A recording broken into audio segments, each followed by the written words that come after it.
ॐ अज्ञानतिमिरान्धस्य ज्ञानाञ्जनशलाकया चक्षुरुन्मीलितं येन तस्मै श्रीगुरुवे नमः। जय श्री कृष्ण चैतन्य प्रभु नित्यानंद श्री अद्वैत गदाधर श्रीवासादि गौर भक्तवृंद। हरे कृष्णा कृष्ण कृष्णा हरे हरे, हरे राम राम हरे कृष्णा कृष्ण कृष्णा हरे हरे, हरे राम। हरे कृष्णा। सभी को सादर प्रणाम। जय श्री राम। हम सभी यहाँ पर श्री वाल्मीकि रामायण से सत्र संख्या 24 में प्रवेश कर रहे हैं, जहां अध्याय संख्या 14 में अश्वमेध यज्ञ, जिसमें करीब 60 से अधिक श्लोक हैं, हम सभी आज भाग 2 श्रवण करेंगे।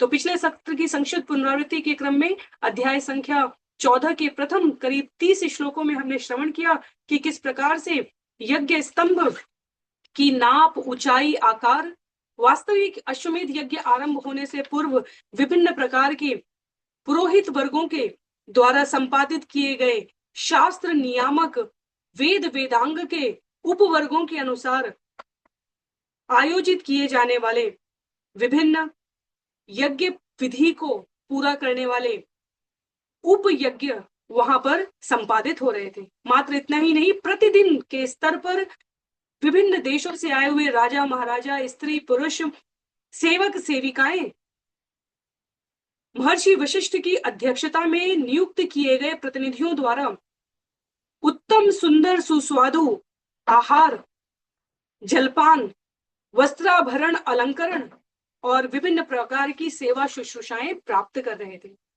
तो जहां अध्याय समाप्त हुआ था वहां हमने पिछले अध्याय का क्रम समाप्त हुआ था, वहां हमने श्रवण किया था कि यज्ञ स्तंभ तैयार किए गए हैं, जिसके द्वारा,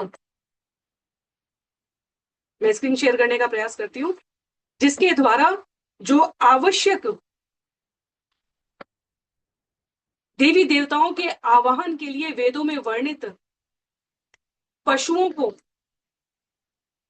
यज्ञ मंडप में लाए जाने का क्रम है, वह अब आरंभ हो रहा है। तो वर्णन करते हुए आचार्यों ने यहाँ पर अंतिम श्लोक में कहा था कि शास्त्रों के अनुसार अनुशंसित इंद्र आदि विशेष विग्रहों के लिए प्रतिदान करने हेतु, बलिदान करने हेतु जिन पशुओं, सर्पों और पक्षियों को वहां आमंत्रित किया गया था, लाया गया था, उन्हें उन यज्ञ स्तंभों से बांधा गया।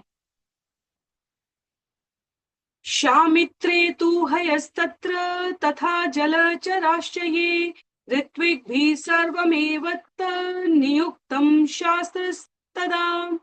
तो अश्वों तथा जलचरों को यज्ञीय ऋत्विकों द्वारा शास्त्रों के अनुसार पशुओं के बलि स्थल पर बांधा गया है। तो श्रुति के अनुसार अग्नि के साथ वन्य पशुओं की प्रदक्षिणा की गई है, विधि बताते हुए आचार्य करते हैं, और उन्हें मुक्त करके ग्राम्य पशुओं को बांध दिया जाता है। वहां वन्य पशुओं के अतिरिक्त अन्य सभी पशुओं की चर्चा की जा रही है। अश्वमेध्य अश्व है, जलचर का अर्थ यहाँ पर कुर्म आदि से है, और बलि के समय तक वे बंधी रहते हैं। कितने पशु हैं, संख्या बतलाते हुए कहते हैं, पशुनाम त्रिशतम तत्र यूपे तु नियतम तथा अश्वरत्नोत्तम तत्र राज्ञो दशरथस्य च। कम से कम 300 पशुओं तथा महाराज दशरथ के उत्तम अश्वरत्न को वहां उन खंभों से, यूप से बांधा गया था। कौशल्यतम हयम तत्र परिचर्य समन्तता कृपाणे विशेषाशनम त्रिभिः परमया मुदा कौशल्यां तम हयम तत्र परिचर्य समन्तता कृपाणे विशेषाननम त्रिभिः परमया मुदा। मृत अश्व की प्रदक्षिणा कर वहां कौशल्या ने प्रमुदित भाव से उसे सूची से 3 सुइयों से चिन्हित किया है। तो उल्लेख करते हुए आचार्य यहाँ पर कहते हैं कि कौशल्या क्योंकि प्रधान रानी महिषी थी, और कृपाणे त्रिभी 3 स्वर्ण सुइयों का प्रयोग करके उन्होंने मृत अश्व के शरीर को चिन्हित किया है। परमया मुद यहाँ प्रसन्नता के संदर्भ में कहा गया है कि यह असीम श्रद्धा से संपादित की गई, पूर्ण की गई प्रक्रिया थी, क्योंकि शास्त्र के अनुसार उन्हें इस अनुष्ठान का भाग होना था। अनेकों बार इस बलि व्यवस्था के संदर्भ में अनेक विरोधाभास स्वरों को तर्क पूर्वक कैसे प्रशांत किया जाए, इसके उल्लेख में आचार्य यहाँ तात्पर्य कहते हैं, क्योंकि ये पशुओं की बलि का विषय कई बार अत्यधिक विरोधात्मक हो जाता है। तो यहाँ पर आचार्य कहते हैं अश्व रत्नोत्तम पांडुलिपि के अनुसार यहाँ पर अश्व को रत्न से सजाया गया था और धार्मिक संहिताओं में उल्लेख किया गया है कि युद्ध में विरोधी ईर्ष्यालु राजा से संघर्ष करते हुए मरने वाले राजा या क्षत्रिय को मृत्यु के अनंतर उच्च लोक प्राप्त होता है, जिनकी प्राप्ति यज्ञाग्नि में मारे गए पशुओं को होती है। अतः धर्म के लिए युद्ध भूमि में वध करना तथा याज्ञिक अग्नि के लिए पशुओं का वध करना हिंसा का कार्य नहीं माना गया, क्योंकि इसमें निहित धर्म के कारण प्रत्येक व्यक्ति को लाभ पहुंचता है। इस तरह युद्ध भूमि में मारे गए क्षत्रिय यज्ञ संपन्न करने वाले ब्राह्मणों के द्वारा उच्च लोक प्राप्त हो रहे हैं और बलि दिए गए पशु एक स्वरूप से दूसरे में बिना विकास प्रक्रिया के ही तुरंत मनुष्य का शरीर प्राप्त कर रहे हैं। आगे उल्लेख है पत्तृणा तदा सार्धम सुस्थितेन चन चेतसा अवसत्र जनी में काम कौशल्या धर्म काम्यया। तदंतर धर्म की पूर्णता की कामना करते हुए, धर्म सिद्धि की कामना से अत्यंत शांत चित्तता से कौशल्या ने उस रात्रि उस मृत अश्व के समीप निवास किया है। तो मृत अश्व की रक्षा करने को एक रात सविस्पर्श की घृणा से रहित कौशल्या वहां उसके पास रहती है। होतार्ध्वयुस्तथोद्ज्ञाता हस्तेन समयोजना महिष्या परिवृत्या च वावाताम परम तथा। उसके उपरांत जो ऋत्विजों का वर्ग है, ब्रह्म, होता, अर्धु और उद्गाता ने क्रमशः महिषी, परिवृति, वावाता तथा पालाकली के हस्तों को वहां पर पकड़कर दक्षिणा देने के अनुष्ठान के इस क्रम को आरंभ कराया। श्लोक संख्या 34 में कहते हैं पतत्रीणस्तस्य वपाम उद्धृत्य नियतेन्द्रिय ऋत्विक परम संपन्न श्रपयामास शास्त्रतः। अश्वमेध यज्ञ के अश्व के आंतों की रस्सी को लेकर एकाग्र मन से यज्ञ कर्म में परम संपन्न अर्धव्यू ने शास्त्र के अनुसार इसे पकाया है।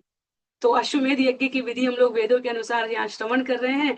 कलयुग में विभिन्न प्रकार के यज्ञों को क्यों उतनी महत्ता के साथ परिणाम में वर्णित नहीं किया जाता, क्योंकि यह प्रक्रिया अत्यंत विशद है, सामान्य जनों के सामर्थ्य से परे है और यहाँ शास्त्र के अनुसार पतत्रणी संदर्भ में अश्व के आंत के चारों ओर की जो रस्सी नुमा संरचना तेजनी कही जा रही है, कहते हैं आहुति हेतु अश्व में आंत को ढकने वाला आवरण नहीं होता है और इसीलिए अश्व के तेजनी को पकाया जाता है।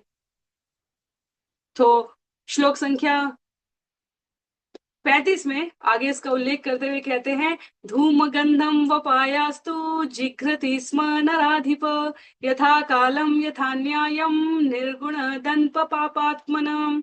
शास्त्र अनुसार उचित समय पर राजा दशरथ ने उस वपा के धूम को, अर्थात जो शास्त्रीय विधि के अनुसार पकाया गया था, उस धुएं की सुगंध को ग्रहण किया है सूंघ सूंघ कर और इस प्रकार अपने पाप का नाश किया है। उचित समय का अर्थ है जब होम कर्म चल रहा है। यहाँ पर यज्ञ के इस वपा होम की विधि के बारे में बताया जा रहा है। हयस्य यानि चांगानि तानि सर्वाणि ब्राह्मणा अग्नौ प्राश्यन्ति विधिवत्सम मंत्रा शोणसत्विजः। 16 ऋत्विज, यहाँ लिखा हुआ है 16 षोडश ऋत्विजः विधिवत शास्त्रों के अनुसार मंत्र के साथ अश्व के शरीर के अलग अलग अंगों को अग्नि में आहुति के लिए प्रस्तुत करने लगे। तो कोई भी वहां पर खाने के लिए आहुति शेष नहीं है। यदि किसी को लगे बलिदान करके फिर उस मांस का भोजन किया जा रहा है, यहाँ लिखते हैं आचार्य तात्पर्य में इसका संदर्भ अंग होम से है। इस प्रकार की आहुति का फल श्रुति में वर्णन किया गया है कि आहुति में जा रहा पशु का प्रत्येक अंग यजमान को मुक्त कर रहा है और उस पशु को उच्च योनि में स्थानांतरित कर रहा है। प्लक्ष शाखाशु यज्ञानाम अन्येषां क्रियते हवि अश्वमेधस्य यज्ञस्य वैतसो भागयिष्यते। अन्य यज्ञों में प्लक्ष वृक्ष की शाखाओं का उपयोग करके वपा हवि दी जाती है, किंतु अश्वमेध यज्ञ में यह हवि वेतस सरकंडे के एक भाग का प्रयोग करके की जाती है। तो लकड़ी की हवि, जिस विशेष हवि का यहाँ उल्लेख है, उसका अंतर बताया गया अश्वमेध यज्ञ से अन्य यज्ञ में इसकी क्या भिन्नता है। त्रह्योश्वमेध संख्यात कल्पसूत्रेण ब्राह्मणे चतुष्टोऽहम् अहं तस्य प्रथमं परिकल्पितम् उक्त्यं द्वितीयं संख्यातमतिरात्र तथोत्तरम् कारितास्तत्र बहवो विहिता शास्त्र दर्शनात्।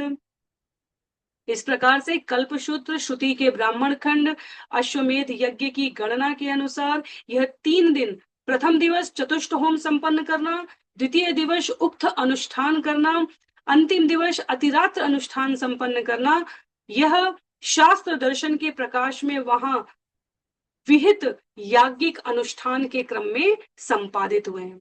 तो सवन होम कितने दिन के हुए? कल्प सूत्र के अनुसार अश्वमेध यज्ञ में ये सवन होम 3 दिन का कहा गया। अश्वमेध यज्ञ कई दिन का है, पर उसमें 3 दिन ये सवन होम को अर्पित किया गया है। तो जिसमें अग्निष्टोम, चतुष्टोम, मंत्रोच्चारण के 4 स्तोत्र, अर्थात प्रथम को 3 बार, द्वितीय को 15 बार, तृतीय को 17 बार और अंतिम को 21 बार कहा गया है। उसके उपरांत द्वितीय दिवस को उक्त कहा गया है, जिसमें ज्योतिष होम किया जा रहा है, और सर्वस्तोम अतिरात्र अनुष्ठान यह तीसरे दिन का भाग बताया जा रहा है। तो अनेक यहाँ पर कर्मकांड की विधियां हैं। भक्ति भाव अत्यंत सरल है। हरे कृष्णा कृष्ण कृष्णा हरे हरे, हरे राम राम राम हरे हरे। कलयुग के लिए मात्र इस हवन यज्ञ की संस्तुति करते हैं आचार्य, क्योंकि कहते हैं जो फल सतयुग में लाखों वर्षों की तपस्या से मिल रहा है, त्रेता में इस प्रकार हमें यज्ञों से मिल रहा है। ये त्रेता युग का अश्वमेध यज्ञ हम श्रवण कर रहे हैं। द्वापर में अर्च विग्रह की पूजा से मिल रहा था, वही कलयुग में हमें हरे कृष्ण महामंत्र के जाप से मिल रहा है। इसलिए आचार्य कहते हैं 4 नियमों का पालन करना और नियमित रूप से हरे कृष्ण महामंत्र का जाप करना, यह हमें सभी यज्ञों की पूर्णता प्रदान कर रहा है। पर क्योंकि हम सभी वाल्मीकि रामायण से त्रेता युग में भगवान के अवतरण की कथा के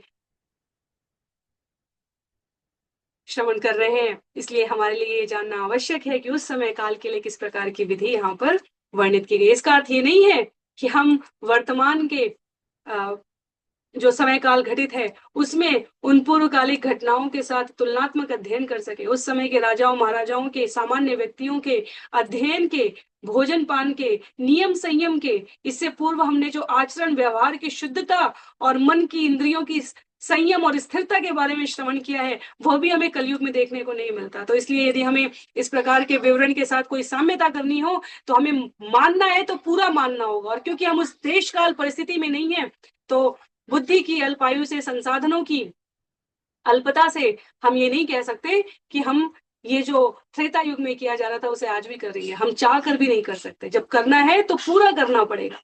तो इसलिए यहाँ पर किसी को किसी प्रकार के कुतर्क में अपने आप को, यदि अन्य कोई संलग्न होना चाहे तो उसको इस पूर्णता के क्रम का बोध कराना बहुत आवश्यक है।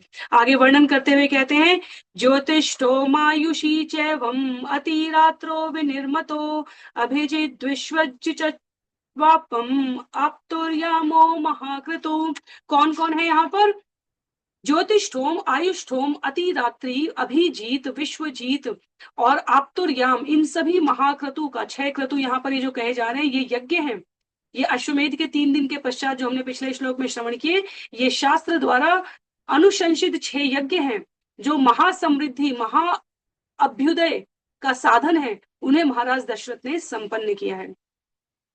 तो ये क्रम क्या है? अग्निवेदी के निर्माण का चयन, यज्ञ स्तंभ की स्थापना, मेध्य पशु को बांधना, वपा होम करना, चतुष्ट होम करना, सवन हवि करना, ये सब वाल्मीकि मुनि ने केवल संपन्न यज्ञों को सूचीबद्ध किया। तो आचार्य कह रहे हैं कि अश्वमेध यज्ञ की विशालता, कार्यों की संपादन करने की जो सूची है वो अत्यंत विशद है। केवल यहाँ पर उनके क्रम को इंगित करना उनका आशय नहीं है। विधि अत्यंत विशाल महिमापूर्ण तरीके से वास्तविकता में संपादित होती है। श्लोक संख्या 41 में प्राचीम होत्रे ददो राजम दिशम स्वकुल वर्धनम अध्वर्यवे प्रतीचिम तु ब्रह्मणे दक्षिणाम दिशम उत्वात्रे वे तथोदिचिम दक्षिणेशा विनिर्मिता अश्वमेधे महायज्ञे स्वयं भुवि हिते पुरा क्रतुं समाप्य तु तथा न्यायत पुरुषर्षभ ऋत्विग्भ्यो हि ददौ राजा धराम ताम क्रतुवर्धन।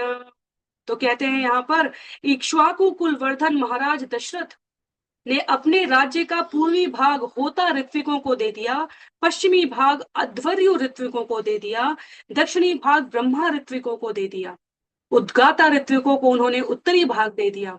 अश्वमेध महायज्ञ में दक्षिणा हेतु प्रकार के उपहार का यह विधान है जो पूर्व काल में स्वयंभू ब्रह्मा द्वारा संपन्न किया गया था।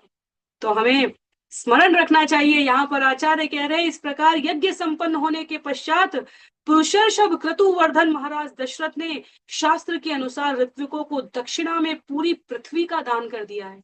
इसे दान करने के उपरांत इक्ष्वाकु नंदन श्रीमान दशरथ हर्षित होने जा रहे हैं। इसलिए मैंने कुछ क्षण पूर्व कहा था कि हम इस प्रकार के आयोजनों के संपादन की महत्ता का, विशालता का मात्र श्रवण भी कर सकते हैं, और श्रवण करने में भी हमें अश्रद्धा अधिक होती है, क्योंकि यहाँ जब बात की जा रही है तब यज्ञ में संपूर्ण पृथ्वी का दान करने की बात है इन विभिन्न 4 प्रकार के ऋत्विजों को। वर्तमान में यदि देखा जाए, एक छोटे से घर में सामान्य कथा के आयोजन में, एक मंदिर में कभी कभी जाने वाले सामान्य नागरिकों के रूप में हम आचरण देखें तो जो सिक्के कहीं नहीं चलते, जो रुपए नोट कहीं नहीं चलते, जो सबसे सस्ता घी होगा, जो सबसे सामान्य प्रकार के फल उपहार होंगे, जो सबसे कम मूल्य का कपड़ा होगा, इस प्रकार की वस्तुएं वर्तमान में दान करने के लिए माध्यम के रूप में मंदिर और इन कथा आयोजन में देखी जाती है। अनेकों बार मैंने मंदिरों में जहां आध्यात्म की चर्चा हो रही होगी, गीता पाठ हो रहा होगा, देखा है सुंदर सामान्य वस्त्रों में नहीं, सुंदर सजे धजे वस्त्रों में व्यक्ति आके नोट नहीं, बड़े से दान पात्र में भी सिक्के 2 4 10 छोटे बड़े सिक्के कहीं से लाकर इकट्ठे। तो ऐसा नहीं है कि सामर्थ्य नहीं है, कलयुग में चित्त की स्थिरता के कारण धर्म की महत्ता केवल लेन देन क्रय विक्रय के आधार पर सीमित हो गई है। तो इसलिए जब राजा दान कर रहे हैं तब वो समस्त पृथ्वी दान कर रहे हैं। उस प्रकार की जब हृदय में विशालता है तब इस प्रकार के यज्ञों की महत्ता समझ में आती है। इसलिए अत्यंत कृपा पूर्वक दयालुता से क्षमा करते हुए ऋषियों मुनियों ने, मनीषियों ने, स्वयं भगवान ने इस वाणी का प्रयोग करके हरिनाम को जीवन में साध कर इस यज्ञ की पूर्णता को श्रद्धा, विश्वास और प्रयास के द्वारा प्राप्त करने तक मात्र यहाँ तक सीमित कर दिया। नाम में सारी शक्तियां डाल दी हैं। नहीं तो अश्वमेध यज्ञ की विशालता हम यहाँ पर देख रहे हैं तो देने के बाद महाराज दशरथ दुखी नहीं हो रहे हैं। लिखा है यहाँ पर समस्त पृथ्वी को इक्ष्वाकु कुलवर्धन महाराज दशरथ ने होता अर्धव्यू ब्रह्मा और उद्गाता ऋत्विकों के वर्गों में दान कर दिया, पूर्वी पश्चिम दक्षिणी और उत्तरी करके। उल्लेख है आगे, ऋत्विग्भ्यो हि ददो राजा धराम ताम क्रतुवर्धन एवं दत्वा प्रहृष्टो भूक श्रीमान इक्ष्वानुकंदना। इस प्रकार यज्ञ संपन्न होने के उपरांत पुरुषर्षभ क्रतुवर्धन महाराज दशरथ ने दान के उपरांत अत्यंत हर्ष को प्राप्त किया। ऋत्विजश्चाब्रुवन् सर्वे राजानां गतकल्मष भवानेव महिं कृत्स्नाम् एको रक्षितुमर्हति न भूम्या कार्यमस्माकं न हि शक्ता स्म पालने रता स्वाध्याय करणे वयं नित्यं हि भूमिप निष्क्रियं किंचिदेवेह प्रयक्षतु भवानिति मणिरत्नं सुवर्णं वा गावो यद्वा समुद्यतं तत्प्रयक्ष्य नरश्रेष्ठं धरण्या न प्रयोजनम् एवमुक्तो नरपति ब्राह्मणे वैद्य पारगे। कहते हैं यहाँ पर सभी ऋत्विकों ने महाराज से कहा कि आप अब सभी कल्मशों से शुद्ध हो गए हैं। हे महामहिम, केवल आपको ही संपूर्ण पृथ्वी की रक्षा करनी चाहिए। हमें भूमि से कोई लेना देना नहीं है। भूमि की रक्षा तो आप ही कर सकते हैं। आप इसका पालन करने में समर्थ हैं और वास्तव में हमें इसकी कोई आवश्यकता भी नहीं है। हे पृथ्वी के पालनहार, हम तो नित्य वैदिक अध्ययन में रत रहते हैं। आप इस संबंध में कुछ मूल्यवान देने की यदि इच्छा रखते हैं तो आप विभिन्न द्रव्यों के माध्यम से कोई बहुमूल्य रत्न, मणि, स्वर्ण, गौ जो सहज उपलब्ध हो वह दे दे हमें। हमारे लिए भूमि का कोई प्रयोजन नहीं है। इस प्रकार वेद पारगामी ब्राह्मणों ने नरपति को संबोधित किया है और तब राजा ने उन्हें क्या प्रदान किया है, उल्लेख आता है यहाँ पर,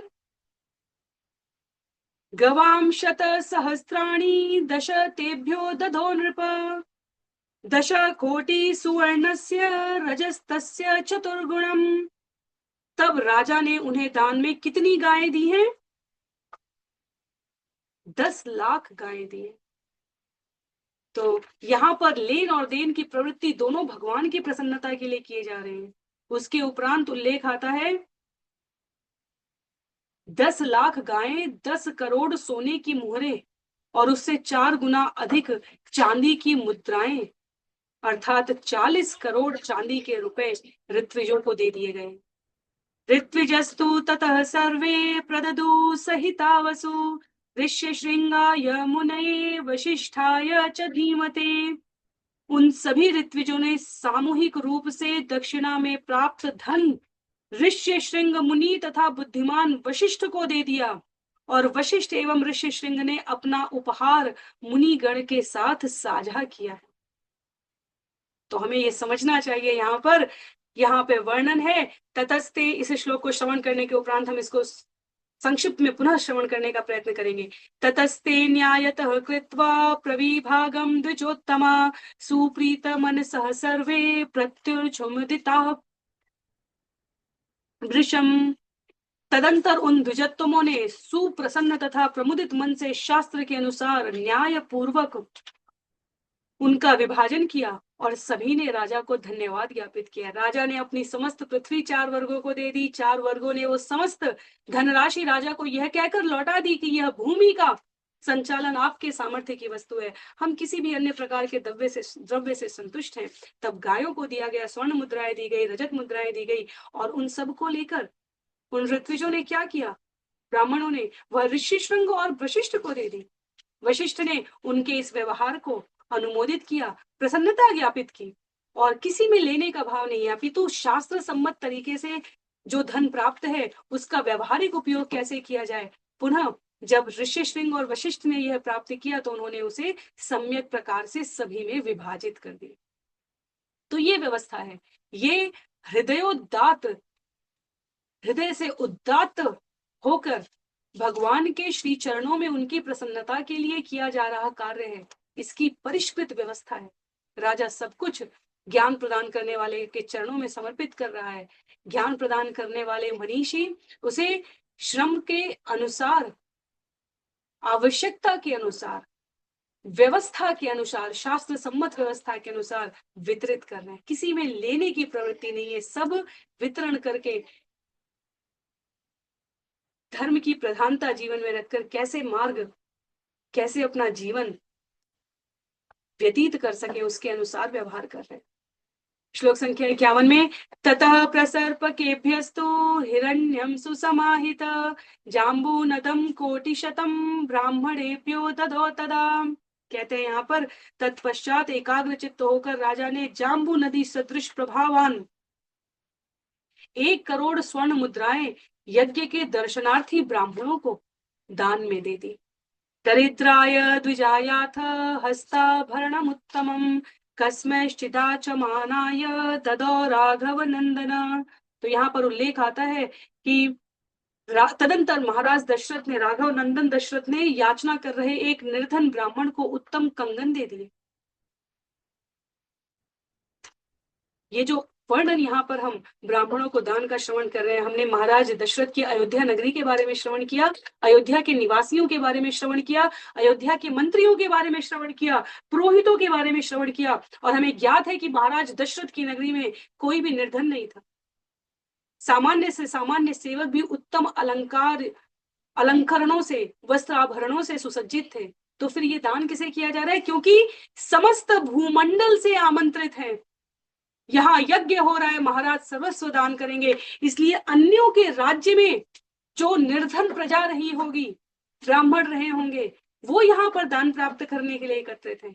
देखा जाए तो ऋषि श्रृंग, वशिष्ठ और प्रमुख प्रमुख जो महाराज दशरथ के राज्य के ब्राह्मण थे, उन्हें किसी प्रकार की आकांक्षा नहीं थी, पर वहां दान प्राप्त करने के लिए अन्य राज्यों से भी उपस्थित ब्राह्मण वर्ग रहे हैं, जो जीवन को वेद अध्ययन और विभिन्न प्रकार की शास्त्रोचित क्रियाओं में संलग्न करके रखते हैं। तो इसलिए हमें समझना चाहिए यहाँ पर कि जब दरिद्र भिक्षुक कहा जा रहा है, तो उसका अर्थ यहाँ पर अन्य राज्यों से आए हुए राजा महाराजाओं के, प्रजाओं के संदर्भ में है।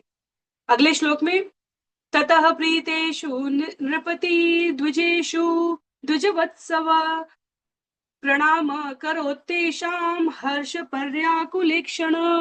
कहते हैं अपनी इच्छा अनुसार दान पाकर सभी द्विजवृंद अत्यंत प्रसन्न थे। द्विजवत्सल नृपति अर्थात राजा के नेत्र हर्ष से विह्वल हो रहे थे, और उनकी प्रसन्नता को देखकर राजा प्रसन्न थे।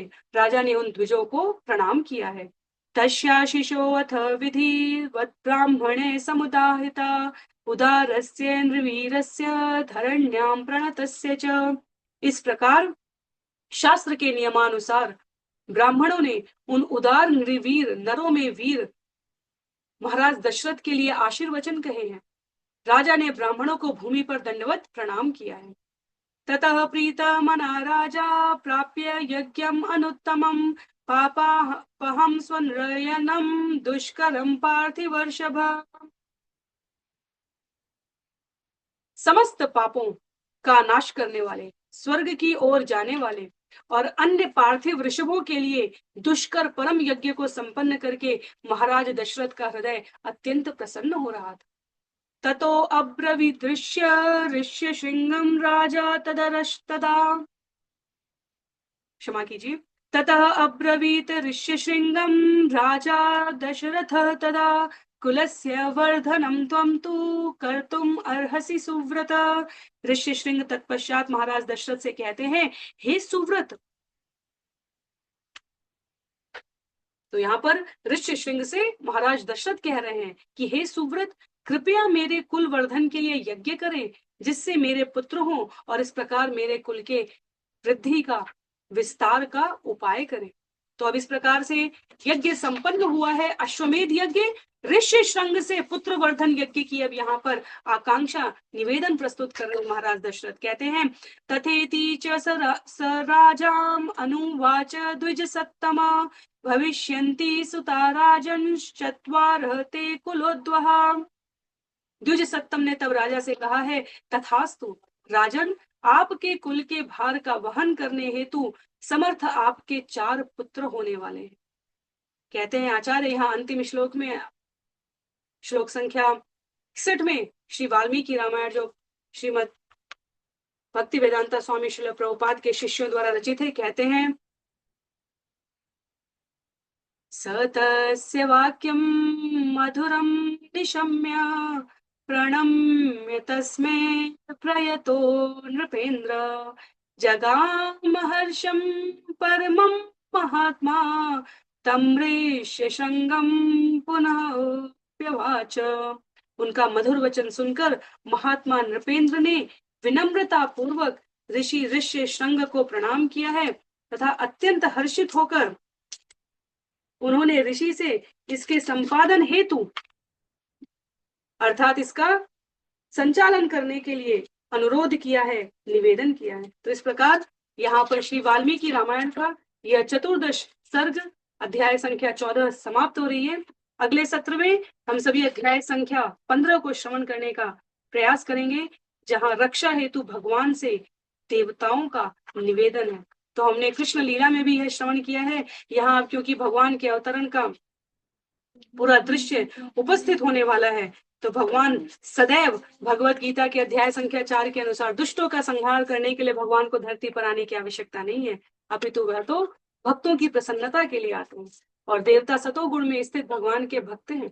इसलिए अगले अध्याय में अध्याय संख्या 15, जहां पृथ्वी पर यह क्रम चल रहा है और उच्च लोकों में देवता भगवान से निवेदन कर रहे हैं धरती पर आगमन करने के लिए। करीब 30 से अधिक श्लोक हैं इस अध्याय में। हम सभी अगले सत्र में श्रवण करने का प्रयास करेंगे। आज के लिए सत्र को यहीं पर समाप्त करते हैं। किसी प्रकार की त्रुटि के लिए मैं व्यक्तिगत रूप से सभी से क्षमा याचना करती हूँ और अनुरोध करती हूँ कि इन प्रामाणिक पुस्तकों को आप सभी अपने व्यवहार में श्रवण करने के उपरांत या श्रवण करने के साथ साथ संदर्भ लेने के लिए अवश्य प्रयोग करें। सभी को अत्यंत आभार। हरे कृष्णा, जय श्री राम।